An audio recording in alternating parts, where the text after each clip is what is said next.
দেখলে তাদের উভয়ের প্রতি একটা ভালোবাসা জন্মায়। আল্লাহ পাক বলেন, আমার বান্দারা যখন পরস্পর এভাবে মিলেমিশে থাকে, একে অপরকে দেখতে যায়, ভালোবাসে, বসে, এই দৃশ্য দেখলে এদের উভয়কে মহব্বত করা আমার উপর ওয়াজিব হয়ে যায়। तुझी को जो या जलवा फरमा न देखा, बराबर है दुनिया को देखा न देखा। আমার ভাইয়েরা, অল্প কিছুদিনের জন্য আল্লাহ আমাদেরকে পৃথিবীতে প্রেরণ করেছেন।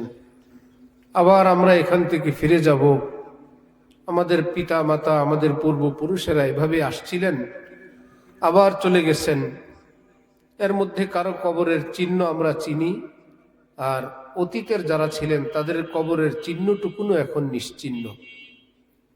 আমাদেরও একদিন আসবে যেদিন কিছুদিন পর্যন্ত কবরটা চিহ্নিত থাকবে, ধীরে ধীরে আমাদের কবরের ঠিকানা কিংবা চিহ্নটাও আর কেউ চিনবে না। এই আমাদের পরিচয়। এক আল্লাহওয়ালা বুজুর্গ রাস্তা দিয়ে যাওয়ার সময় কোনো যুবক ছেলে জিজ্ঞেস করলো, আপনি কি আমাকে চেনেন? বুজুর্গ বললেন, হ্যাঁ বাবা, চিনি তো। তোমার জীবনের আরম্ভ এক ফোঁটা নাপাক পানি দিয়ে, জীবনের শেষ মুর্দা একটি লাশ।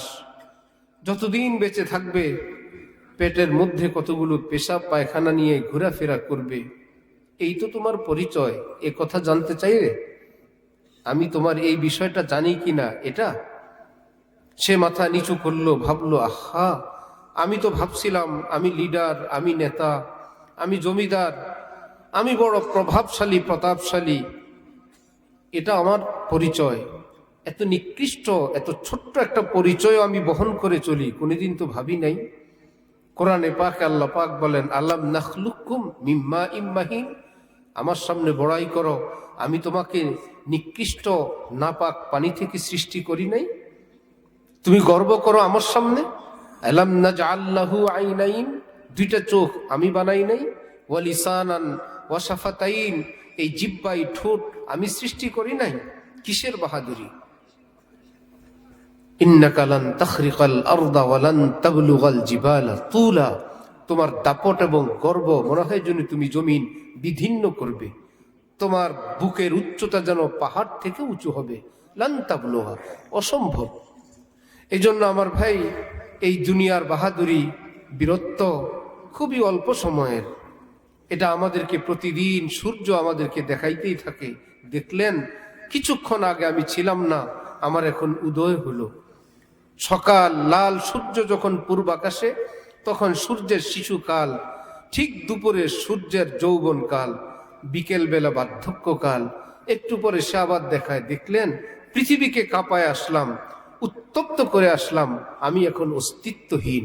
আপনাদের উপরে যেরকম প্রতিদিন আমার উদয় এবং অস্তের এই যাতায়াত, আপনাদেরকেও এমন করবে। আমার যেমন দশা, আমি যাদের উপর দিয়ে চলি তাদেরও একই দশা, কারো একদিন, কারো 10 দিন। এত সুন্দর ফুল যাকে দেখলে মন কাড়ে, কয়েকদিন পর ফুলের পাপড়িগুলো ঝরে পড়ে গেছে। এত সুন্দর সবুজ শ্যামল সতেজ গাছের পাতা মন আকৃষ্ট করে, কিছুদিন পর আস্তে লাল পাতা ঝরে যায়। এত সুন্দর শিশুর মুখ, দাঁত শূন্য, কিছুদিন পর দাঁত। আহা, মুরব্বী বড়রা মিসওয়াক না করলে, ব্রাশ না করলে মুখ থেকে গন্ধ আসে। আহা, দুধ খেলে তো কথাই নাই। ছোট্ট বাচ্চারা দুধ পান করে, কোনোদিন ব্রাশ করতে হয়, মিসওয়াক করতে হয়, মুখে কোনোদিন গন্ধ হয়, আরো ঘ্রাণ লাগে। সুবহানাল্লাহ। আল্লাহ পাক বলেন, সেই ব্যবস্থা আমি আল্লাহ লালার মধ্যেই সাপ্লাই করে দিছি। এত সুন্দর লাগে, হাত পা আঙ্গুল দাঁত উঠে ধীরে ধীরে বড় হয়, যৌবন দীপ্ত হয়, সুন্দর হয়। কিছুদিন পর সূর্য বলে, আমার দুপুর তোমার যৌবন রাখো, আমারও বিকেল তোমারও এখন যৌবনের পর ধীরে ধীরে বার্ধক্যকালের এখন আগমন। আশাবাস সাগীরা ওয়া আফনাল কবীর কাররুল গাদাতি মাররুল আশি। এই যে সূর্যের উদয় এবং অস্ত যাদের উপর দিয়ে যায়, কেউ নিজেকে আটকে রাখার ক্ষমতায় পৃথিবীর কারো নাই। হাজার সুন্দর ভবন ধীরে ধীরে মূর্ছে যায়, ধীরে ধীরে সে ধ্বংস হয়। এই দৃশ্য দেখার পর আমার শেখ আরে বিল্লাহ হযরত মাওলানা আব্দুল মতিন বিন হুসাইন সাহেব দামাত বারাকাতুহুম বলেন, আমার প্রেম পাগল মন তো চায় কাউকে ভালোবাসি, কাউকে প্রেম উজাড় করে দেই, কিন্তু যাকেই লক্ষ্য করি তার রূপ, লাবণ্য, সৌন্দর্য সব কিছুই অতি ক্ষণস্থায়ী, সব ঝরে যায়, সব হারিয়ে যায়। আহা, আমি কি করি? হজরত ইব্রাহিম আলাইহিস সালামের গোষ্ঠী লোকেরা মুশরিক ছিল, যাকে পায় তাকেই পূজা করে। হজরতকে খুব চাপাচাপি করলে একদিন খোলা মাটি নিয়ে উনি গেলেন, আচ্ছা এই চাঁদকে খোদা বানানো যায় কিনা? সবাই বলল, আবার কি, চাঁদকে খোদা বলবা না তো আবার কি? চাঁদ যখন নাই, বললেন কি ব্যাপার, খোদা তো নাই, বন্দা রয়ে গেলাম, খোদা নাই। সূর্যকে দেখায় বললেন, সূর্যের ব্যাপারে কি বলো তোমরা? বলল, কি পাওয়ার দেখলেন? আবার কি, হাজা রব্বি হাজা আকবার। হ্যাঁ হ্যাঁ হুজুর, হুজুরের মাথা ঠিক হয়ে আসছে, এটাকে রব বলা যায়। হজরত ইব্রাহিম বললেন, রাখো। একটু পরে, আহা সূর্য কোথায়? সূর্য ডুবে গেছে।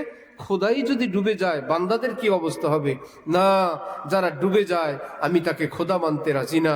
ইন্নী ওয়াজ্জাহতু ওয়াজহিয়া লিল্লাযী ফাতারাস সামাওয়াতি ওয়াল আরদা, যে আসমান জমিনের সৃষ্টিকর্তা মহান আল্লাহ, আমি আমার জীবনকে তার দিকেই ঝুঁকে দিলাম। তিনি হাইয়্যু এশকে বা মুরদানা বা আসাদ পায়দার, এশকেরা বা হাইয়্যু বা কাইয়্যুমদার। আহা, আমিও মরণশীল, যাকে ভালোবাসবো সেও লয়শীল, ক্ষয়শীল, ধ্বংসশীল। তো কি হবে?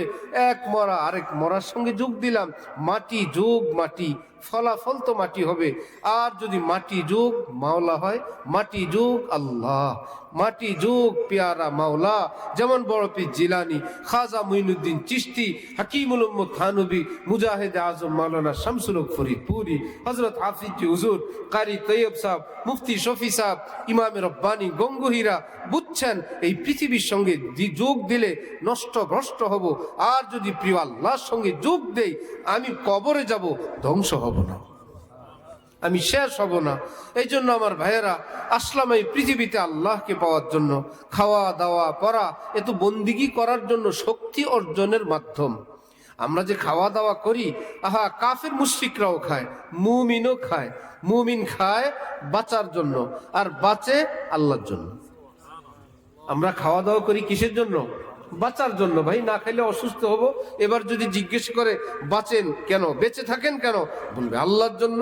जो जुद भी तुझ बिन न जीने को कहते थे हम, सो उसी आहद को हम वफा कर चले। প্রতিদিন ঘুমানোর সময় তো আল্লাহকে বলি, আল্লাহ আপনার জন্য বাঁচি, যদি জীবন দেই আপনার জন্য দিব। আল্লাহুম্মা বিসমিকা আমুতু ওয়া আহইয়া, আয় আল্লাহ এখন আমি মরবো, শর্ত আপনাকে বুকে নিয়ে আমি মরবো। ওয়া আহইয়া, যদি জেগে সকালবেলা উঠি আপনাকে সাথী নিয়েই জাগবো। যেদিন সত্যি মৃত্যু হবে, আয় আল্লাহ আপনাকে এই প্রাণে এই মনে নিয়েই মরবো। এর আগে যতদিন জীবিত থাকবো আপনার জন্যই বাঁচবো। তাহলে আমরা খাই বাঁচার জন্য, বাঁচি কিসের জন্য? যেমন বিয়ে বাড়িতে সব সাজ, কসমেটিক্স, শাড়ি, গহনা দুলহানের জন্য। দুলহানকে যদি জিজ্ঞেস করো তুমি কার জন্য, সে কি বলবে? আমি গহনার জন্য, আমি শাড়ির জন্য, আমি গেইটের জন্য। সে বলবে আমি দুলার জন্য, বরের জন্য, আমি আমার স্বামীর জন্য। ও ফো, বুঝা গেল সিনিয়রের সিনিয়র আছে। এমন যদি বলে তুমি তোমার জন্য এই গহনা, তুমি কার? আমি গহনার। গহনা কার? আমার। এটা হইল? বলবে সব আমার, আমি আমার স্বামীর। ঠিক মুসলমান বলবে এই পৃথিবীর নাজ নেয়ামত এগুলো সব আমার। আর যখন মুসলমানকে জিজ্ঞেস করবে তুমি কার? আমি আমার আল্লাহ। क्यों ना हो रोज अजल से हो चुकी तकसीम कार, मैं हूं मालिक के लिए और कुल जहां मेरे लिए। সারা পৃথিবী আমার আর আমি মহান আল্লাহর।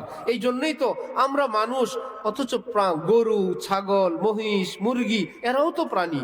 ভাই, একটা প্রাণী আর একটা প্রাণীকে জবাই করো কিভাবে? এটা জুলুম না, অত্যাচার না? রব্বুল আলামিন বললেন না, জুলুম না, এগুলোকে তোমাদের খেদমতের জন্যই সৃষ্টি করলাম।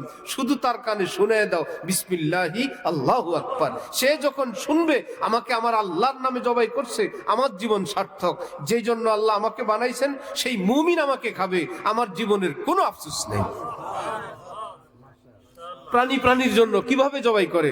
তোমার জন্যই বানাইছি, তুমি খাও বিসমিল্লাহি, কিন্তু মনে রাখবা সব তোমার জন্য বান্দা, তুমি কিন্তু আমার জন্য।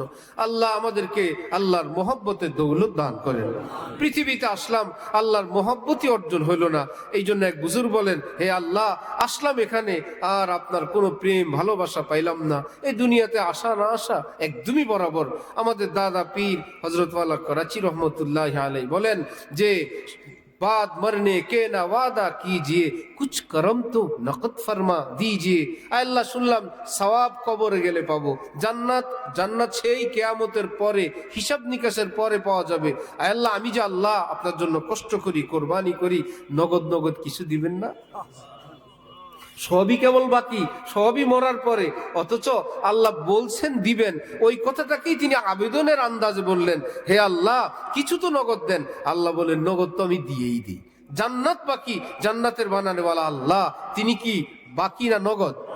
তিনি বলেন, আমি তো নগদ, আমার আদর তো নগদ, আমার শফকত তো নগদ, আমার মায়া তো নগদ। রোজাদার টের পায় পেটে খাবার নাই, বুকে কে জানি আদর করেন, বুকের ভিতরে বড় খুশি লাগে, বড় আনন্দ লাগে, আমি আমার আল্লাহর জন্য রোজা রাখছি। বেরোজগার টের পায় পেটের মধ্যে প্রচুর খাবার, বুকের ভিতরে অশান্তি, কারণ আল্লাহর মায়া আদর থেকে সে মাহরুম। জালালউদ্দিন রুমি মস্তবি শরীফের মধ্যে বলেন, আজলাবে না দিদা সদবুসা রসিদ, মঞ্চে গোয়াম রূহ চে লজ্জত চশীদ। বন্ধুরা, আমি আল্লাহর জন্য শরীয়ত মোতাবেক জীবন যাপন করি, আল্লাহর প্রেমে পড়ি, এক অদৃশ্যের ঠোঁট এসে আমার অন্তরে চুমু দেয়, আমি টের পাই। আজলাবে না দিদা সদবুসা রসিদ, মঞ্চে গোয়াম রূহ চে লজ্জত চশীদ। বন্ধুরা, কিভাবে ব্যক্ত করব? মনে যে কত আনন্দ লাগে, কে জানি আমার মনকে আদর করে। তখন আমি ছেঁড়া চাটার মধ্যে থাকলেও আমাকে রাজা বাদশার চেয়েও শ্রেষ্ঠ ধনী মনে হয়। আমার চাইতে ধনী আর কে আছে? এক আল্লাহওয়ালাকে কেউ জিজ্ঞেস করলেন, কেমন আছেন? আল্লাহ কেমন আছেন মানে? আল্লাহ কি বুকে নিয়ে আছি, আমার চেয়ে শান্তিতে আর কেউ আছে? খোদা দারাম চেগম দারাম, আমার চেয়ে আর সুখে কে আছে? আল্লাহ সাথে আছেন, আর খবর কি, সবচেয়ে ভালো আছি, আমার চাইতে ভালো আর কে আছে? এই জন্য আমার ভাই, এইরকম যদি হইলো কোনো বাড়িতে বিয়ের আয়োজন হইলো, বাজার সদাই হইলো, খাবার দাবার অনুষ্ঠান গেট সবই হইলো, শুধু বিয়ে হইলো না, ভালো লাগবে? আর বললেন যে সামান্য একটু ভয় নেই, আর সবই তো হয়েছে আল্লাহর রহমতে। সবাই বলবে এই খাওয়াও মাটি, এই গেটও মাটি, এই আয়োজন, এই কাঠ, আর কোনোই দাম নাই। কারণ মূল উদ্দেশ্য ছিল বিয়ে।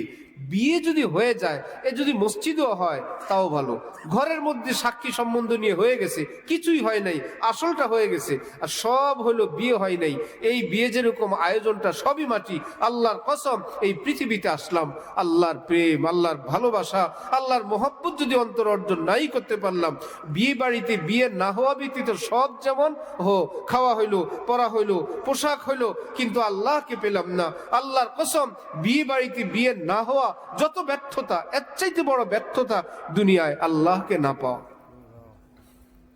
নামাজ পড়লাম কিন্তু আল্লাহ খুশি হলেন না। আমরা আজকে মিডিয়া যেগুলো মাধ্যম আল্লাহকে পাওয়ার, ওই মাধ্যমের মধ্যেই ডুবে গেছি।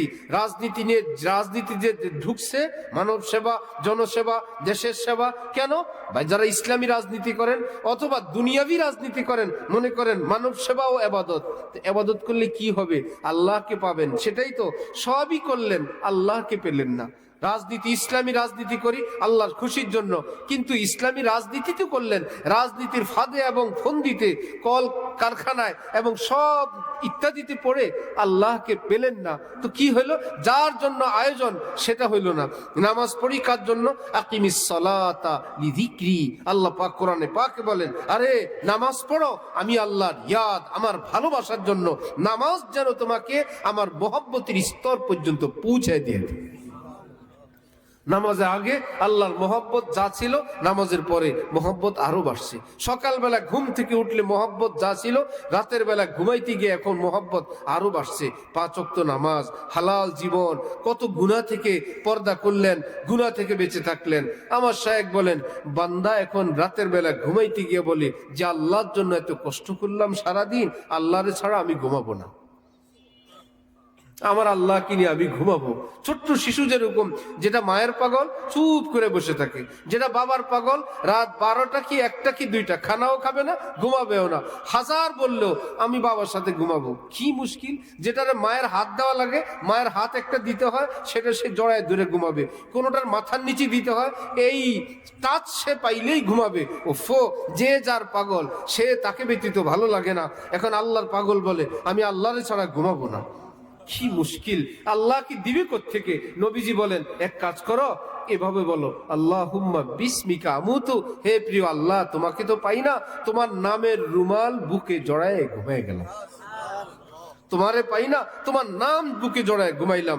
আল্লাহর কসম, আল্লাহর মোহাব্বত যার জীবনে আছে, তার কিসের ছেঁড়া চাটাই, কিসের ভাঙ্গাচুরা ঘর, কিসের সেলাই করা কাপড়, কিসের ডাল আর ভাত, সে সব কিছুর মধ্যে এত নূর দেখতে পায়। শাহ আব্দুল গনি ফুলপুরি রহমতুল্লাহ আলাই ডাল রুটি ভত্তা খান, হজরতওয়ালা করাচি পাশে বসে আফসোসের ভাবে এই দৃশ্য দেখছিলেন। হজরত শাহ আব্দুল গনি ফুলপুরি হঠাৎ বলে বসলেন, মিয়া আখতার জানো, আমি রুটিতে যখন চাটনি লাগাই খাওয়ার জন্য মুখের কাছে আনি, আমি এক আওয়াজ শুনি, আমার আল্লাহ বলেন কি, নে আব্দুল গনি প্রিয় মাওলার হাতে খা।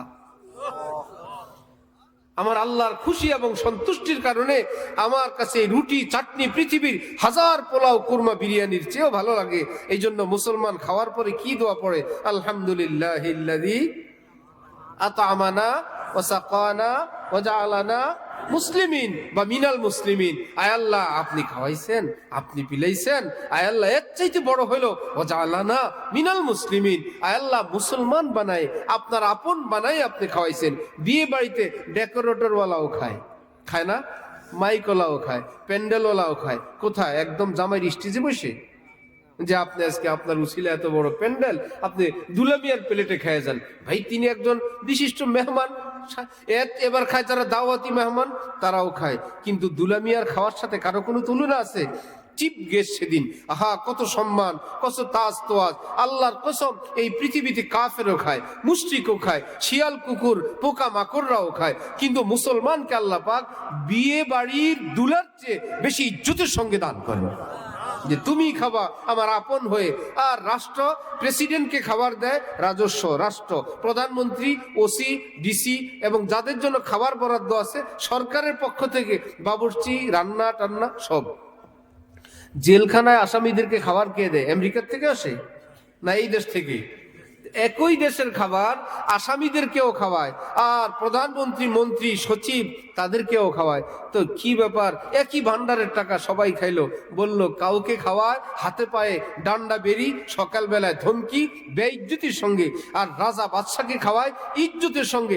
আসে এক খাজানা থেকেই। রব্বুল আলামিন বলেন, ওমা মিন দাব্বাতিন ফিল আরদ ইল্লা আলাল্লাহি রিজকুহা। আরে এই পৃথিবীতে যারাই বাস করবে খাওয়ার দিব।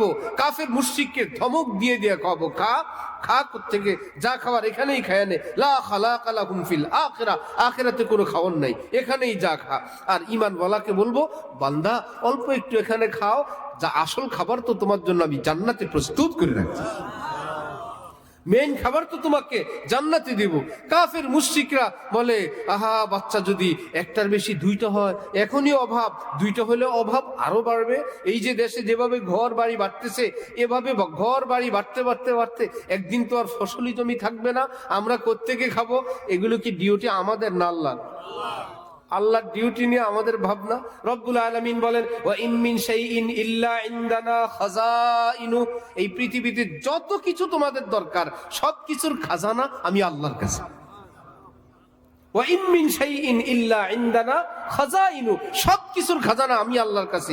এমন কখনো হবে না 30 বছরের ধান এক বছরই দিয়ে দিছি, রাখবা কই? এই ধানই একটা বিপদ হবে, হবে না? এত বছরের ফসল একবারই দিয়ে দিয়েছেন, আম রাখার জায়গা নাই, খাওয়ার জায়গা নাই, বাজারে বেচা কিনা হয় না, পেয়ারা রাস্তায় রাস্তায় ভরা, আটা গম দিয়ে ভরে গেছে। এমন হয়েছিল কখনো? কি ব্যাপার? আল্লাহ বলেন, কেমনে এটা তোমাদের জন্য মুসিবত হবে? মোটামুটি এই দেশ সেই দেশ, এই পাড়া সেই পাড়া, এই জেলা সেই জেলা মিলে এমন একটা সিস্টেম করি, খেয়ে বে এই বছর শেষ, পরের বছর আবার নতুন। এইবার যখন 7 কোটি বাঙালি, 2 মাস অভাব, চৈত্র মাসে অভাব, অমুক মাসে খাবার নাই, এই কেউ আটা খায় না শরমে। আমরা যখন ছোটবেলায় রুটি খাই ঘরের মধ্যে কঠিন আদেশ ছিল, কোন ঘর যদি জানে খবর আছে, আশেপাশের কেউ যদি জানে আমাদের ঘরে সকালবেলা রুটি বানাইছে, মায়ের ঘরের মধ্যে চুপচাপ রুটি খায় বাইর হোক, কারণ বড় লোক ভাত দিয়া নাস্তা খায়। তখন কি নিয়ম ছিল? সকালবেলা ভাত খাবে, এটা বড় লোকের নিয়ম, গরিব মানুষ আটা খায়। এই জন্য আটা খাবে, কারণ চাইলের কম। যেখানে লজিং বাড়িতে ছিলাম, চাল তো দামি, এখন কাউনের চাল দিয়া ভাত খায়। এক বেলা কাউনের চাল, আর এক বেলা ধানের চাল। আহা, কাউনের চাল, বড় লোক মানুষ এত বেলা এই ভাত চাও ধানের চাউল দিয়ে দিতে পারবে না, এক বেলা কাউনের চাউল দেয়। এখন আর সেই দৃশ্য আছে? 7 কোটির বদলা 18 কোটি, 20 কোটি, মাশাআল্লাহ। 12 মাসের কোন মাসে অভাব আছে? জমিন বাড়ছে নাকি একটু? জমিন বাড়ছে। এই খাবার আসলে কোত্থেকে? আল্লাহ পাক বলেন, এগুলো তো আমার কাছে থাকে, আমি আল্লাহ যখন যতটুকুন দরকার সেই সাপ্লাই আমি ব্যবস্থা করে দিয়ে দিই। হুজুর, এই ফার্মের মুরগি আর হাইব্রিড তো বিজ্ঞানীরা বাইর করলো, আল্লাহ দিলেন কই? প্রশ্ন আসে না? আল্লাহ বলেন, এইটু এত বড় বেকুব। বাসের কন্ট্রাক্টরের হাতে যে আমরা ভাড়া দেই, কেউ কোনোদিন এই কথা ভাবছে কন্ট্রাক্টর কত কোটিপতি? ভাবছিল?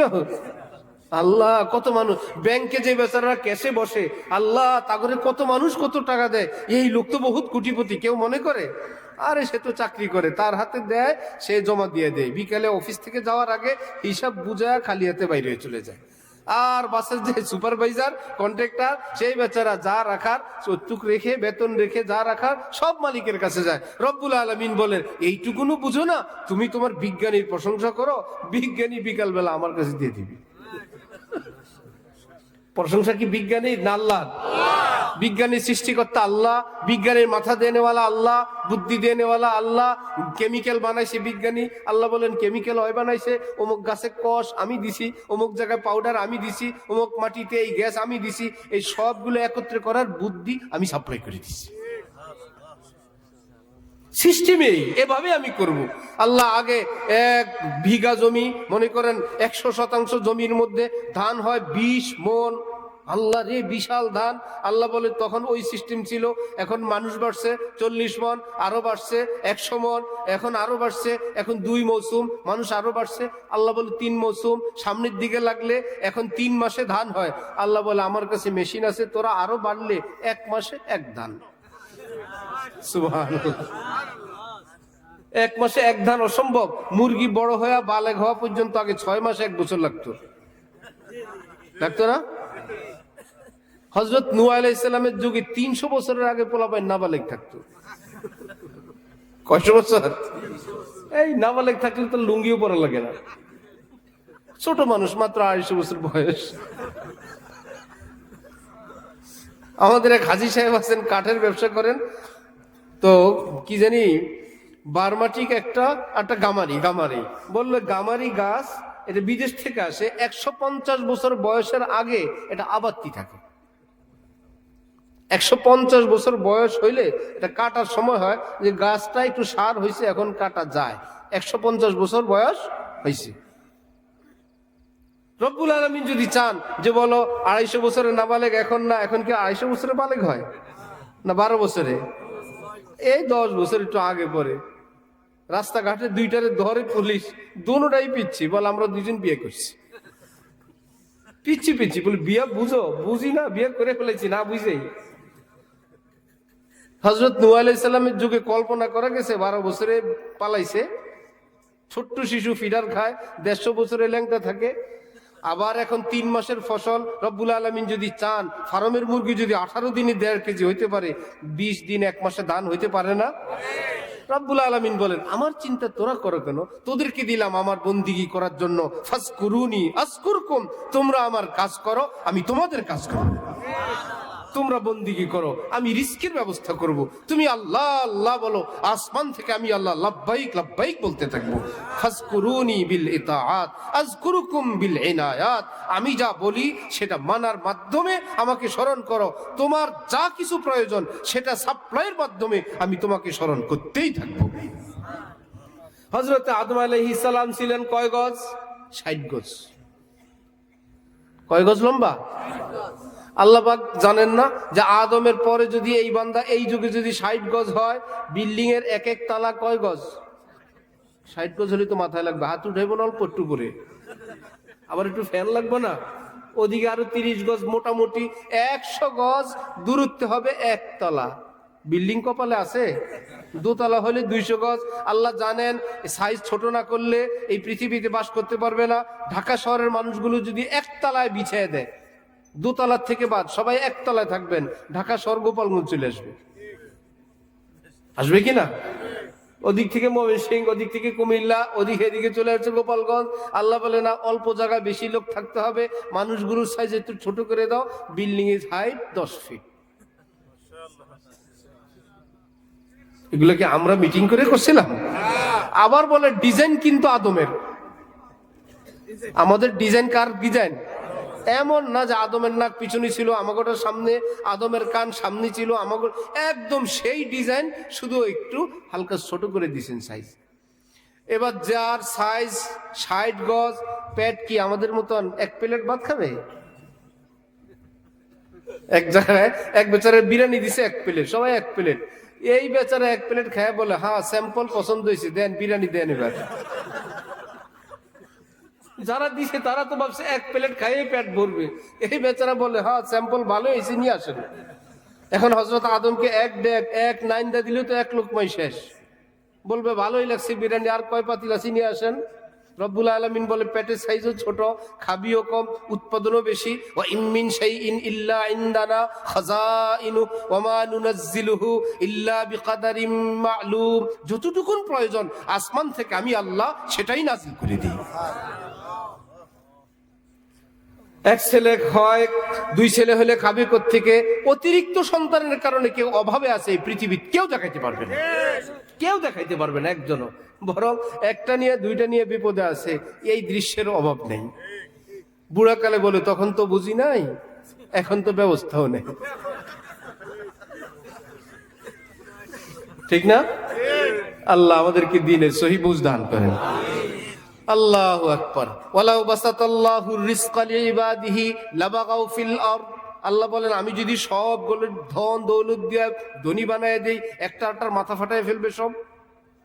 টাকা যা লাগে দিব, সব টাকাওয়ালা। গরিবগুলো মারামারি করে না, মামলা চালাবা কেমনি, চিকিৎসা করবা কেমনি? সুবহানাল্লাহি ওয়া বিহামদিহি, সুবহানাল্লাহিল আযীম। কাউকে ধনী কাউকে গরিব, আহা আল্লাহ সব যদি বরাবর হইতো, বলে তোমার গাছে কে উঠতো, যারে বলবা গাছে উঠ, সে বলবে তুই আমারটা উঠ, উঠবে? হ্যাঁ, যারে বলবো আমার একটু মাটি কেটে দে, পুকুর কাট, তুই আমারটা কাট।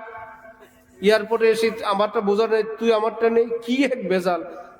ওয়াশরুমে আটকে গেছে, এখন তো 100 টাকা দিয়ে লোক পাওয়া যায়, যারে বলবে সে বলবে তোর মতো ওয়াশরুম আমারও আছে, চল। এখন তো 100 টাকা দিলে একদম খুশি মনে সাফ করে দিয়ে যায়। এই যে এই সিস্টেম, রব্বুল আলামিন বলেন এটা আমার কুদরতের নিজাম, সুখে শান্তিতে এই পৃথিবীটাকে বসবাস করার উপযোগী রাখার জন্য। আল্লাহ পাক আমাদেরকে আল্লাহ দ্বীন সহিভাবে বুঝার তৌফিক দান করেন। আসছিলাম পৃথিবীতে আল্লাহর খুশির জন্য। হযরত রাসূলুল্লাহ সাল্লাল্লাহু আলাইহি ওয়াসাল্লাম একদিন খুব ধ্যানে মগ্ন। আম্মি জান হযরত আয়েশা কাছে গেলে বললেন, মান আনতি, তুমি কে আবার? বললেন আনা আয়েশা। মান আয়েশা, আয়েশা কে আবার? আপনার স্ত্রী আবু বকরের মেয়ে আয়েশাকে আপনি ছিলেন না? বিনতে আয়েশা। বললেন মান কি? বিনতে আবি বকর। বললেন মান আবু বকর ইবনে আবি কুহাফা। একে একে প্রশ্ন করেই গেলেন। আম্মি জান ফকিহা ছিলেন, আলিমা ছিলেন, দ্বীনের গভীর জ্ঞানের অধিকারী ছিলেন। একদিকে স্বামী, আরেকদিকে নবী, সবটা রেয়াত করে চলতে পারতেন। ভাই কারো নবী যদি প্রেসিডেন্ট, কারো স্বামী যদি প্রেসিডেন্ট হয়, স্ত্রীর মাথায় এটা রাখতে হবে না যে আমার স্বামী প্রেসিডেন্ট? মাটি কাটে না, প্রেসিডেন্ট দেশের। সুতরাং তার মুড মাইন্ড অবস্থা, রাষ্ট্রের এত ভারী গুরু দায়িত্ব, সেটা নিয়ে তিনি চলেন, এটা স্ত্রীর মাথায় রাখতে হবে না? যেই স্বামী চা বিক্রি করে, স্ত্রীর মাথায় এটা রাখতে হবে না? তার চায়ের কেটনিটার পানিটা ভরে দিতে হবে, রাখতে হবে কিনা? যা আমি এবং সে, আমরা দুইজন মিলে আমাদের জীবন, তার সেটাকে সাপোর্ট করা, সম্মান করা, সঙ্গ দেওয়া, এটা তার কাজ। আম্মি জান সামনে থেকে সরে গেলেন। কিছুক্ষণ পর নবীজিকে জিজ্ঞেস করলেন যে আমি গেলে আমাকে চিনলেন না, আব্বাকেও না, দাদাকেও না, কি ব্যাপার? নবীজি তখন বললেন, ও বুঝছি তুমি কখন গেছো। ইয়া আয়েশা লিমা আল্লাহি ওয়াক্তুন লা ইয়াসাহু মালাকুন মুকাররাব ওয়ালা নবিয়্যুন মুরসাল। আয়েশা, আমি প্রতিদিন আল্লাহর এতটা নৈকট্যে চলে যাই, আমি আর আল্লাহ থাকি, আমাদের ওই নৈকট্য পর্যন্ত নবী, রসুল, ফেরেশতা কেউ যেতে পারে না। আমি পৃথিবীকে চিনব কিভাবে? শাহ আব্দুল গনি ফুলপুরি রহমতুল্লাহ আলাইহি মাঝে মাঝে নিজের দস্তখত করবেন কাগজের মধ্যে, কর্মচারীকে বলতেন মেরা নাম ক্যা হ্যায়। কলম নিয়ে বসে আছেন, সাইন করবেন, নিজের কর্মচারীকে জিজ্ঞেস করেন আমার নাম না কি। কর্মচারী বলতেন হযরত আব্দুল গনি, লিখতেন আব্দুল গনি। ওফো সুবহানাল্লাহি ওয়া বিহামদি। কোন ধ্যানে যখন কেউ পড়ে ওফো হযরতে ইউসুফ আলাইহিস সালামকে মিশরের নারীরা যত ভৎসনা দিল জুলাইখাকে, জুলাইখা বলল ভৎসনা দেখাইতেছি রাখো। চুপে চুপে এক হলের মধ্যে সব বান্ধবীদেরকে দাওয়াত দিল, হাতের মধ্যে চাকু, লেবু জাতীয় কোনো কিছু কাটার জন্য দিয়ে বলল এখন কাটবেন না, 1 2 3 বললে কাটবেন। সবাই রেডি। এবার ইউসুফকে বলল হাই তালাক ইউসুফ, তুঝি কো कहता हूं आ जाओ इधर। হযরত ইউসুফ হলের মধ্যে আসলেই এক আলো, এক নূর হঠাৎ চমকে উঠলো। সবাই তাকে আছে, আল্লাহ রে এটা কি মানুষ, এতটা তাকে আছে। এই ফাঁকে আবার জুলাইখা বলল 1 2 3, সেটা তো কানে পড়ছে, সবাই কাটতেছে। কোরআন শরীফ রব্বুল আলামিন বলেন ওয়াকাত্তানা আইদিয়াহুন্না, ওই মেয়েগুলো ভুলে নিজের আঙ্গুলের উপর ছুরি চালায় দিল, টেরও পায়নি। ইউসুফের রূপ দেখে যদি নিজের আঙ্গুল কাটলে টের না পায়, আল্লাহর প্রেমে যে পড়ে তারা যখন জীবন দেয় আল্লাহর কসম একটু টের পায় না, টেরই পায় না, সে হাসতে হাসতে জান দিয়ে দেয়। ইউসুফের নূর দেখে যদি, এক নবীর নূর দেখে যদি আঙ্গুল কাটলে খবর না হয়, রব্বুল আলামিনের শাহাদাতের সূরা যখন টের পায়। এক সাহাবী তো আগেই বলেন ফুস্তু রব্বিল কাবা, এক সাহাবী হাতে খেজুর, নবীজিকে বললেন আমি যদি জিহাদে যাই, শহীদ হই, আমি কোথায় যাব? নবীজি বললেন ফিল জান্নাহ। হাতের খেজুরগুলো নিক্ষেপ করে গিয়ে বললেন আরে খামাখা এই খেজুর খেয়ে লাভ কি, জান্নাতি গিয়ে। জিহাদের ভিতর গেলেন, জিহাদ করতে করতে শাহাদাত বরণ করলেন। এই দুনিয়ার খেজুর কে খায়? জান্নাতে গিয়েই খায়। আহা, আম্মি জান হযরত আয়েশা রাদিয়াল্লাহু তাআলা আনহাকে নবীজি যেটা বললেন যে আমি আল্লাহর কাছে যাই, হাকিমুল উম্মত থানভী নওয়ারাল্লাহু মারকাদাহু বলেন পৃথিবীর প্রত্যেক মুমিন, বিশেষ করে যারা আল্লাহর প্রেমিক, এইরকম কিছু মুহূর্ত তারাও কাটান, শুধু আল্লাহ থাকে আর সে থাকে, এই পৃথিবীর কেউ থাকে না। হয়তো সেটা লোকালয়েও হইতে পারে, হয়তো বা স্ত্রীর পাশে শুয়ে শুয়েও তিনি আদায় করে ফেলেন, অথবা স্বামীর পাশে স্ত্রী, সেটা হলো আল্লাহর ধ্যান। এই তো আমার প্রিয় আল্লাহ, তিনি আমাকে দেখছেন। অথবা আল্লাহর সঙ্গে 1-2টা কথা বলা, আল্লাহ আপনি কত নাজ নেয়ামতে রাখেন, কত কিছু খাওয়ান, এই তো আমাকে বউ বাচ্চা দিলেন, স্ত্রী সন্তান দিলেন, আল্লাহ 10টা টাকা দিলেন, থাকার মতন একটা ঘর দিলেন, এই তো অসুস্থ ছিলাম সুস্থ করে দিলেন, এই তো বিপদ থেকে উদ্ধার করলেন। পৃথিবীর মানুষ কত মুসিবতে, আমাকে কত ভালো রাখলেন। হাত না উঠে, জবান না নেড়ে, মনে মনে একটু কথা বলে আল্লাহ আমাকে মাফ করে দিয়েন। এদিক থেকে চোখ থেকে টপ টপ করে পানি পড়ে। এক আল্লাহওয়ালা 3-4 জন এক জায়গায় দাঁড়ানো, একজন হঠাৎ বলে বসলেন আসসালামু আলাইকুম। সাথীরা বললেন হজরত ये कैसा সালাম है, এক জায়গায় তো কোনো সালাম হয় না। হজরত বললেন मैं तो अभी आया। কোথায় এক জায়গা, আমি তো মাত্র আসলাম। তারা বললেন নেই হজরত आप तो पहले से थे, আমরা তো 3-4 জন এখানে আগে থেকেই ছিলাম, আপনি কবে আসলেন কোত্থেকে? বিতর্ক লেগে সাথীরা ওনাকে বুঝাইলেন আমরা এভাবে ছিলাম, উনি ধরা খেয়ে গেছেন। আসলে ওনাদের সামনেই চুপে চুপে মন জগতে তিনি এদের থেকে আলাদা হইয়া আল্লাহর নৈকট্যে চলে গেছিলেন। নৈকট্য শেষ করে যখন চোখ খুললেন, এই সাথীদেরকে নজরে পড়লো, সালাম দিয়ে বসছে, সালাম দিয়ে ধরা খেয়ে গেছে। এতক্ষণ দেখে নাই, আল্লাহর কাছে চলে গেছিলেন। এই জন্য আমার ভাই, আমার মায়েরা, আমার বোনেরা, আসি তো মা যদি বলেন আমি একটু চাল নিব, বিসমিল্লাহ, মাছ কুটবো, বিসমিল্লাহ, হলুদ দিব, বিসমিল্লাহ। এই বিসমিল্লাহওয়ালা তরকারি কত মজা হয়, সুবহানাল্লাহ। গ্যান্ডারি এক ডাক্তার আছে, ওষুধের বোতল খোলে আল্লাহ আল্লাহ আল্লাহ আল্লাহ আল্লাহ, এইসব বাচ্চাকে হাক করেন আল্লাহ আল্লাহ আল্লাহ আল্লাহ আল্লাহ। দিলশা ধুমিও তো আমার ছোট বাচ্চা, ওদেরকে একদিন ডাক্তারের কাছে নিয়ে যাবো। আরে জিজ্ঞেস করে কোন ডাক্তার? আল্লাহ দিয়া ডাক্তার। তো ডাক্তারে গিয়ে বললাম, এরা আপনার নাম রাখছে আল্লাহ দিয়া ডাক্তার, খুব খুশি হয়েছে। এই বেচারা হোমিওগিরিও চলছে, ওষুধ দিচ্ছে আল্লাহ আল্লাহ আল্লাহ আল্লাহ, বোতল খুলতেছে আল্লাহ আল্লাহ, ওষুধ লেখা শুরু হয়েছে আল্লাহ আল্লাহ। সারাদিনে জিকিরের সংখ্যা তার কত হয়ে গেল। আর বোবার মতন বসে থাকলাম, পারলে দুই একটা বোম মারলাম, রাজনীতির বোম, যত গীবত শেকায়াত, আকথা কুকথা মন্তব্য, দেশে বৈশা রাজনীতি না, প্রধান উপদেষ্টার সমালোচনা, ওই সুইপারের মতন। বাদশাহ হারুনের রশিদকে আমি আজকাল দেখতে পারি না, কাজ করে কিসের? সুইপারে, রাস্তা ঝাড়ু দেয়, ড্রেন পরিষ্কার করে। বলে দুই চোখে ওরে দেখতে পারি না, আগে যাই দেখতে পারতাম, এখন আর ওকে পছন্দ করি না।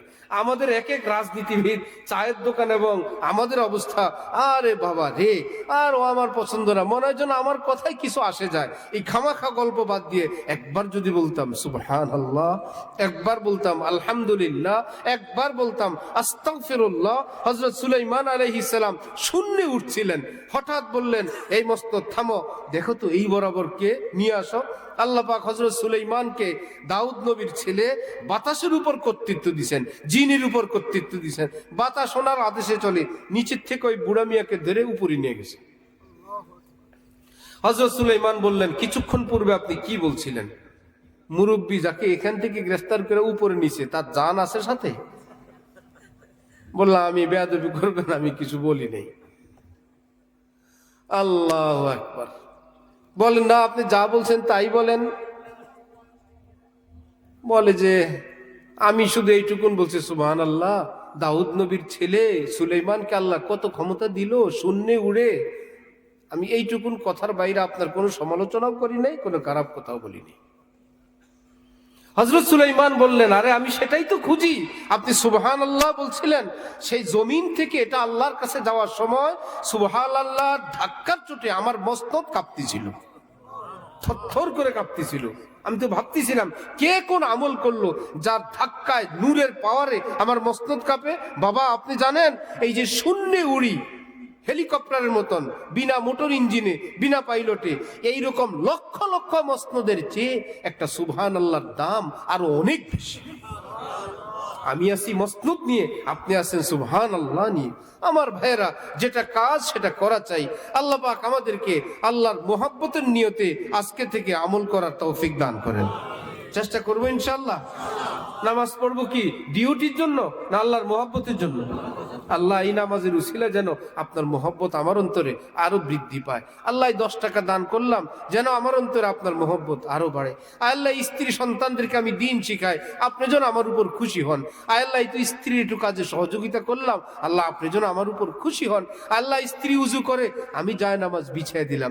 অথবা এই শীতের দিন বেচারি আসবে, আমি তওলিয়াটা হাতে দিলাম, তওলিয়া তো সে নিবেই, আমি তো অবসরে বসে আছি, চলো সব সময় তো তুমিই আমাকে দাও, আজকে আমি তোমাকে দিলাম।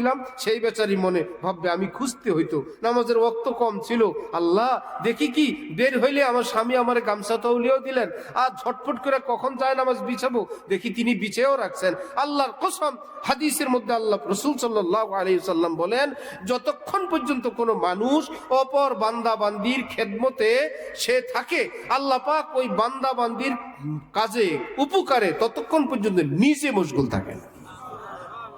যে তুমি আমার বান্দা বান্দির খেদমতে আছো, তোমার খেদমতে আমি আল্লাহ নিজে আছি। সে যেই হোক, ছোট হোক কিংবা বড় হোক। তাহলে যেই কোনো আমল আল্লাহর মোহাব্বত বৃদ্ধির নিয়তে করার চেষ্টা করবো ইনশাআল্লাহ। তখনই দেখবেন জান আসবে। দান করব কি ভাই চাই সেই জন্য, আর যদি না আল্লাহর মোহব্বত বৃদ্ধির জন্য, তখন মনে হবে একটু ভালো একটা নোট দেই, আল্লাহ তো দেখবেন আমার জন্য কোনটা দিলা। সুবহানাল্লাহ। দান করার সময় টাকা পরিষ্কারটা দিতে হয়, কারণ হাদিস শরীফে আছে বান্দা যখন দান করে, বান্দার এই দানের টাকা সর্বপ্রথম আল্লাহর হাতে যায়, তারপরে এই গরিবের হাতে যায়, বা যিনি গ্রহণ করেন দ্বিতীয় ধাপে তার হাতে যায়। তাহলে বড়পীর জিলানি কি দিব, খাজা মুঈনুদ্দিন চিশতি কি দিব, কোন বুজুর্গকে, প্রেসিডেন্ট কি দিব? আমরা কি পচা পুরান ছেঁড়া টাকাটা দেই না ভালোটা দিই? বারবার আমার শাইখকে আমি দেখছি, কোনো বাচ্চাকে, শিশুকে বা কোনো বুজুর্গকে হাদিয়া দিবেন, হযরতের ভাষায় সাফ টাকা নাই, হযরতের ভাষা, ভাই তোমাদের কাছে সাফ টাকা আছে? যেগুলো আছে এই মাথা থেকে ওই মাথা দেখে বলেন কারো কাছে সাফ পরিষ্কার টাকা আছে? তো দেখা যায় যতটুকু তুলনামূলক ফ্রেশ আছে, কোন সাথীরা চেঞ্জ করে দেয়, হযরত যাকে দিবেন তাকে দেন। বলল টাকা তো টাকা, একটু ফ্রেশ পাইলে সে বেশি খুশি হবে। কচকচা নোটে বেশি খুশি হয় না? দুনিয়ার কাউকে যদি দেই, একটু কচকচা টাকা দেই, সে যেন খুশি হয়। আল্লাহর রাস্তায় যখন দিব, মসজিদে মাদ্রাসায়, পুরান ছেঁড়া অচলটা দিব না সুন্দরটা দিব? কারণ আজকের থেকে আমাদের জীবনে নতুন সবক, আমল করব আমলের জন্য আর সওয়াবের জন্য না। সওয়াব তো বাচ্চা, সওয়াব কি আল্লাহর খুশি হইলো ওয়ারিজওয়ানুম মিনাল্লাহি আকবার। কোরআনে পাকে আল্লাহ পাক বলেন, আমার অল্প একটু খুশি 7 আসমান 7 জমিন আমার আরশের চেয়ে অনেক বড়। তাহলে টার্গেট কি সওয়াব হবে না আল্লাহর খুশি?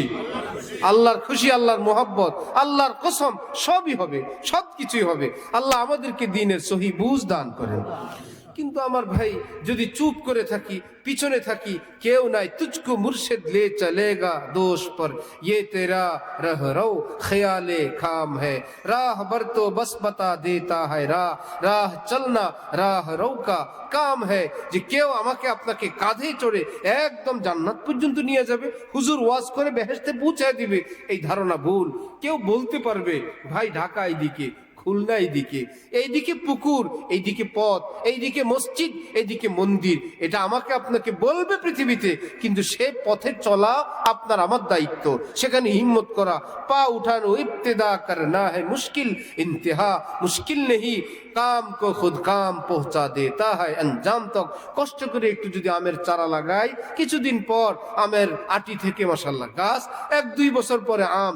ওই অল্প কষ্ট যদি না করি, আম খাওয়ার আশা অনর্থক। একটু কষ্ট করি, একটু চাষবাস করি, আর বাকিটা তো আল্লাহই করেন। গাছকে আমরা উঠাই না, আল্লাহ উঠান। ফল আল্লাহই দেন, সুন্দর ফুল আল্লাহই দেন, ফসল আল্লাহই দেন। একটু কষ্ট করে শুরুটুকুন, আল্লাহর কসম আমি আপনি কষ্ট করে কেবল আমলটুকুন করা। মনে মনে মাঝে মাঝে হয়, আমার যে মন চায় না, আমল করলে কি হবে? আমার হযরতওয়ালা ঢালকানগর আল্লামা শাহ আব্দুল মতিন সাহেব দামাত বারাকাতুহুম বলেন, মনে যদি নাও চায় তাও আমল করো। যদি কোনো অফিসে অফিসার যায়, বেচারা চাকরি করতে মন একদমই চায় না, তারপরেও নিয়ম 10টার মধ্যে যাওয়া যায়, এই কাজ করা করে, একদম অফিসে মন বসে না, মনে চায় না, মনের বিরুদ্ধে জোর করে কাজটা করে, মাসের শেষ মালিক কি তাকে বেতন দিবে না? কি ব্যাপার, সে বেচারা তো মনোযোগ দেয় নাই, কাজ তো করছে, বেতন পাবে। আরেক ছেলেকে বাবা বলল যাও ক্ষেতের মধ্যে ধান ছিটাও, ছেলে সকালে ঘুমাবে, বাবার ভয়ে চোখে ঘুম ডলতে ডলতে, মাও বলে বাবাও বলে, ধান নিয়ে এই ডুলু ডুলু করে ক্ষেতের মধ্যে ছিটে আসছে।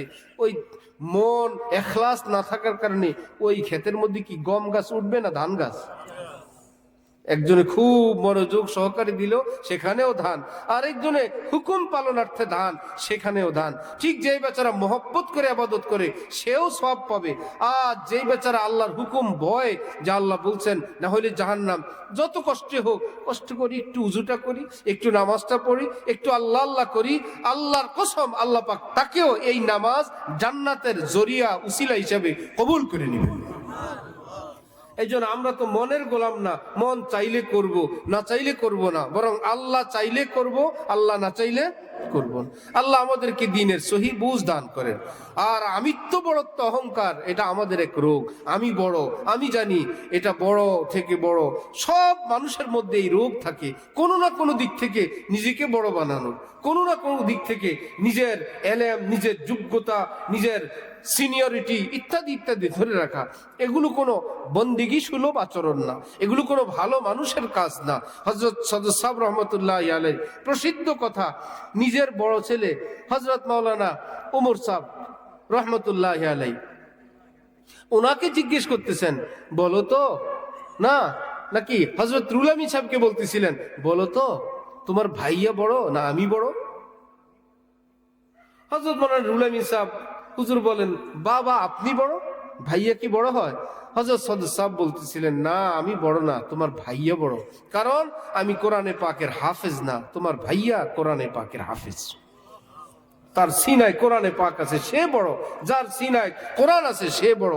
আমার ভাইয়েরা, আল্লাহ ওয়ালারা ছোট হওয়ার রাস্তা খুঁজতেন, এইভাবে আমি ছোট, ওইভাবে আমি ছোট, শেষমেশ কিছু না পারলে বয়সও বেশি, এই বেশি, সবাই বলে বড়, বলতেন বড়, আমার পাপের বয়সও বড়, এই বয়স কম, পাপের বয়স কম, আমি বুড়া পাপী, আমি সিনিয়র পাপী, সে জুনিয়র পাপী, সুতরাং সে বড়।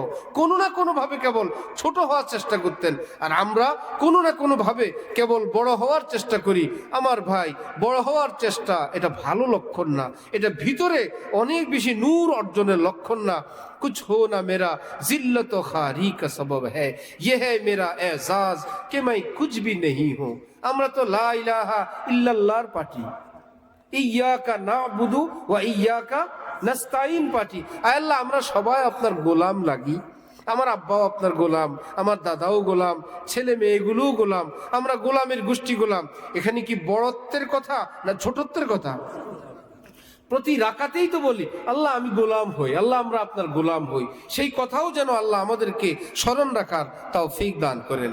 হযরত রাসূলুল্লাহ সাল্লাল্লাহু আলাইহি ওয়াসাল্লাম ইরশাদ করেন, কোন মানুষ যদি কাউকে আগে আগে সালাম দেয়, আগে আগে সালাম দিলেন, এটা তার স্বভাব, এটা তার অভ্যাস, ছোট নাই বড় নাই, সিনিয়র নাই জুনিয়র নাই। আল বাদিউ বিস সালাম বারিউম মিনাল কিবির। আল্লাহ পাক আগে আগে সালাম দেনেওয়ালাকে অহংকার নামক এই বেদি থেকে মুক্তি দান করে দিবেন। সে আগে আগে সালাম দেয়, চেষ্টা করবো ইনশাল্লাহ। তাহলে কি সালাম পাওয়ার অপেক্ষায় থাকবো না আগে দিব? নবীজিকে অপেক্ষায় থাকতেন না আগে দিয়ে দিতেন? কিসের সিনিয়র কিসের জুনিয়র? নবীর চাইতে বড় তো পৃথিবীর কেউ নাই, এক আল্লাহ, আল্লাহর পরেই রাসূলুল্লাহ। তিনি শুধু সালাম দিতে ভালোবাসতেন, পেতে অভ্যস্ত, পেতে তিনি অপেক্ষায় থাকতেন না। এজন্য আমরাও চেষ্টা করব, কি স্বামী কি স্ত্রী, কি বাবা কি সন্তান, কি ছাত্র কি শিক্ষক, আগে আগে সালাম দেওয়ার চেষ্টা করব ইনশাআল্লাহ। আল্লাহ আপনি আমাদেরকে তৌফিক দান করেন। সালাম দিতে কোনো দল নাই, কোনো মত নাই, কোনো ফেরকা নাই, মাযহাব নাই, শুধু একটাই, মুসলমান হইলেই সালাম। চেষ্টা করবো ইনশাআল্লাহ। হ্যাঁ, ভিন নারীকে সালাম দেওয়া নিষেধ, নারীরা ভিন পুরুষকে সালাম দেওয়া নিষেধ। স্কুলে, হাই স্কুল, কলেজে আবার একটু ধর্মীয় যারা চিন্তা করে তারা আবার ভালো করে শিখিয়ে দেন, অনেক মা বাবা ভুলে শিখিয়ে দেন সবাইকে সালাম দিবা। কলেজের মেয়ে, হাই স্কুলের মেয়ে যদি যাওয়ার সময় আরেকজনকে সালাম দেয়, এই সালাম না, এটা গুনাহ। আপনি রাস্তা পার হয়ে যাবেন, আপনার আওয়াজটাও আপনি যত না শুনে পারেন। অনেক সময় মেয়েরা সালাম দিয়ে বসে, মনে করে সালাম দেওয়া আদব, এটা আমাদের বংশীয় পরিচয়, আমরা অমুক বাড়ির মেয়ে, আমরা সালাম দেই। মেয়ে মানুষ সব পর পুরুষকে সালাম দিবে না, হ্যাঁ সালাম দিবে বাবাকে, চাচাকে, মামাকে, ভাইয়াকে, দাদাকে, নানাকে। যাদের সঙ্গে পর্দা নাই তাদেরকে সালাম দিবে, যাদের সঙ্গে পর্দা তাদেরকে কি দিবে না, সালামও দিবে না। আল্লাহ আমাদেরকে দ্বীনের সহি বুঝ দান করেন। এখন তো যে সমস্ত মানুষরা জানে না তারাও জানার ভান করে। এক আলেম বলছেন যে কোন হুজুর কারো বাড়িতে গেছেন দাওয়াত খাওয়ার জন্য, জিজ্ঞেস করছেন আপনি কি নামাজ পড়েন? পড়ি। আজকে ফজর পড়ছেন? পড়ছি। ফজরের নামাজ কয় রাকাত? 8 রাকাত। তাহলে হুজুরের কি আইডিয়া হয়েছে, আজকে তো না, জীবনেও ফজর পড়ে নাই। হুজুর বললো বেনামাজির বাসায় দাওয়াত খাই না। হুজুর রওনা হয়েছেন, বাসার ভিতর থেকে মেয়ে মানুষরা শুনে পর্দার ভিতর থেকে খটখট আওয়াজ দিয়ে 4 আঙ্গুল দেখাইছে, 4 বলেন, 4 কমপক্ষে পরীক্ষায় পাশ করেন। ওই 8ওয়ালা বউরে ধমক দিয়ে বলে, শয়তান 8 বলছি, এতেই হুজুর অসন্তুষ্ট। 4 বললে তো হুজুর আরো খেপবে। পিছনে পিছনে গিয়ে বলছে, হুজুর আসলে তো নামাজ আরো বেশি, আমি ভয় কমায় বলছি। তবু ফুটানি ছাড়বে না, আমার ভুল হয়েছে, ও 4। এই জন্য শরীয়তে কেবল বেশি বললেই খুশি হয় না, যেটা রাইট সেটাই রাইট। বেশি বললে খুশি? রোজার দিনে রোজা এসা পর্যন্ত রাখলে আল্লাহ খুশি না মাগরিবেই খুশি? ফজরের নামাজ এত কষ্ট করে উঠলাম, ফজরের সুন্নত 4, ফরজও 4, আল্লাহ খুশি না নারাজ? যেখানে 2 সেখানে 2-2-এর মধ্যে থামাই ইবাদত। এই জন্য আমি আপনি যেখানে সব জায়গায় বড় হইতে চাই, সব জায়গায় গলা বড় করতে চাই, এই বড় বড় না, এটা আমার আপনাকে ছোট করে। এই জানা না, হুজুর জানি আরো, বলি না ভয়, নামাজ নাকি আরো বেশি, 8-এর চেয়েও বেশি, ভয় 4 রাকাত বলছে। এই জন্য এই মূর্খতা বর্জন করা চাই, এলমে দ্বীনের সামনে মাথা ঝুঁকানো চাই। আলেম দ্বীন ওলামায়ে কেরাম থেকে দিন নেওয়া চাই। যত বড় বড় আলেম এই গ্রামে ছিলেন, যত সুফি আল্লাহ ওয়ালারা এই গ্রামে ছিলেন, এই গ্রামবাসী এলাকাবাসী যদি কদর করত, এই গ্রামের চেহারা এখন আর অনেক উজ্জ্বল হইতো, অনেক আলেমী দিন হইতো, পর্দা পশিদা এবং দিনদারির অবস্থা আরো থাকতো। যতটুকু আছে সেটা তাদের রুহানি সেই তাওয়াজ্জু, সেই নজরের বরকতেই আছে। আল্লাহ আমাদেরকে নিজেদের সব ভুল বিচ্যুতি থেকে ঊর্ধ্বে উঠে আল্লাহ দ্বীনকে কবুল করার তৌফিক দান করেন। আজকের আলোচনার খোলাসা হলো, সব আমলের শুরুতে অল্প করে একটু নিয়ত করব, এই আমলের বরকতে যেন আমার অন্তরে আল্লাহর মোহাব্বত বৃদ্ধি পায়। চেষ্টা করবো ইনশাআল্লাহ। রাসূল সাল্লাল্লাহু আলাইহি ওয়াসাল্লাম বলেন, কিয়ামতের দিন আল্লাহ পাকের সামনে যে আমল ওজন করা হবে, সবচাইতে ওজন হবে উত্তম আখলাকের। নামাজের চেয়েও ভারী হবে কি? উত্তম আখলাক, উত্তম আচরণ মানুষের সঙ্গে। উত্তম আচরণ কি এখন গ্রামে গ্রামে ঘুরে উত্তম আচরণ করবেন? এক বাড়িতে গেলেন, কি ব্যাপার? উত্তম আখলাক করতে আসছি, ওই বাড়িতে আচরণ করতে আসছে, একটু ভালো, কিচ্ছু করা লাগবে না। উত্তম আখলাকের বুনিয়াদ হলো কাউকে কষ্ট না দেওয়া, কারো উপর অত্যাচার না করা, কারো জান মালের ক্ষতি না করা, কারো ইজ্জতে আঘাত না আনা। আমি আমার কারোটা শুনলে, ভাই ভালো মন্দ সবাই আছে এই পৃথিবীতে, অন্যটা বাদ দেন, কাজ হয়ে গেল। শাহ হযরত হাজী আমদাদুল্লাহ মুহাজির মক্কির নিকট কেউ কোনো গীবত করলে হযরত বলতেন, ওই লোক একটা কাটা রাস্তায় ফেলছিল, আপনি সেটা তুলে নিয়ে আসলেন আর আমার শরীরে ঢুকে দিলেন। সে গীবত করছে, আমি শুনিও নাই, কষ্টও পাই নাই, আপনি সেই কথাটা কালেকশন করে আমাকে শুনাইলেন, মানে কষ্টটা কি সে দিল না আপনি দিলেন? যে গীবত কালেকশন করে নিয়ে আসছিল, চুগলখোর, এই বেচারাকে এমন মেডিসিন দিছেন, জীবনে আর কারো কাছে যাবে না যে ভাই এ যদি আবার হুজুরের মতো নয়, যে বললো সে একটা কাটা ফেলছে রাস্তায়, আপনি সেটাকে কুড়িয়ে নিয়ে আসলেন, আমার শরীরে প্রবেশ করাইলেন। সুতরাং এইরকম কেউ যদি আমার আপনার কাছে অন্যের কোনো এরকম তথ্য নিয়ে আসে, বললেন যে ভাই তিনি কি আপনাকে পাঠাইছেন বলার জন্য? না, কেন বললেন আপনি? ভাই সেই বেচারা স্বাধীন, ভুল বিচ্যুতি যাই করছে, আমাদের দুইজনে একটা তিক্ততা আপনি সৃষ্টি করলেন, একটা দূরত্ব সৃষ্টি করলেন। হযরত থানবীর এখানে, হাজী সাহেবের এখানে কোনো গীবত শোনা হইতো না। যদি কেউ করেই ফেলতো, যে থামানোর আগেই করেই ফেলছেন, এখন ফেরেশতারা লিখবে না এই গীবত করলো, হুজুর শুনলেন, এখন কি হবে? হাজী সাহেব বলে দিতেন, ও আদমি এসা নেই, ডাইরেক্ট বলে দিতেন, আপনি যার ব্যাপারে বলছেন সেই ব্যক্তি এমন না, যা ইচ্ছা তাই হোক, আগে এটা বলে দিতেন। কি উদ্দেশ্য? আমার এই কথা এখন ফেরেশতারা লিখবে, আমি যে শুনছি সেটাও লিখবে, আমি যেটার প্রতিবাদ করছি ফেরেশতারা এটাও লিখবে, এই বলে ওই লোককে উঠাই দিতেন, যা তুই আমার আমল নামায় কিছু লেখাইছিলি, আমিও ওটা কিছু লেখাই দিলাম। তার মানে কত সতর্ক ছিলেন। আল্লাহ আমাদেরকে আল্লাহ দ্বীনের সহি বুঝ দান করেন। মা বোনরা অনেকে শুনেন, মা বোনদের জবান হেফাজত মূল কাজ। জাত তার ব্যাপারে নিজের ভাই বোন, মা বাপ, শাশুড়ি, ননদ, দেবর ইত্যাদি ইত্যাদি, কি লাভ? বলে কোনো লাভ নাই। দ্বিতীয় হলো লানত। হাদিস শরীফে আছে যে শুধু লানত আর বদদোয়া, অমুকে ধ্বংস হোক, অমুকে মরুক, আল্লাহর গজব অমুককে দেখে না, আমারই দেখলো, এসা তেসা, এই ব্রেক ফেল কথাবার্তা থেকে নিজেদেরকে কন্ট্রোল করা চাই। আরেকটা হলো নিজের স্বামীর আনুগত্য না করা, তার হাজার ধরনের নাজ নেয়ামত, হাজার ধরনের সব কিছুকে অস্বীকার করা। একদম হাদিস শরীফে আছে, জীবন ভর তার উপর শত এহসানাতের পর একদিন অ্যাক্সিডেন্ট ভুল হইলে নবীজি বলেন সারা জীবনেরটা এক বোমায় শেষ করে দিবে।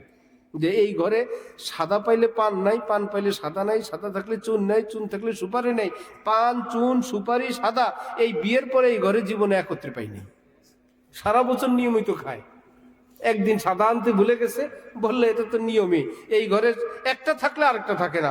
এতটা নিজেদেরকে অকৃতজ্ঞ এবং নাশুকরা বানানো না চাই যে আল্লাহ হাজার রাখছেন, এই স্বামী আমার অভিভাবক, তিনি আমার রুটি রুজির ব্যবস্থা করেন, আমার পোশাক তিনিই কিনে দেন, তার ঘরের চালের নিচে আমি থাকি, তিনি আমার সব দেখাশোনা করেন, তার সম্মান, তার ইজ্জত, এটা আমার কর্তব্য।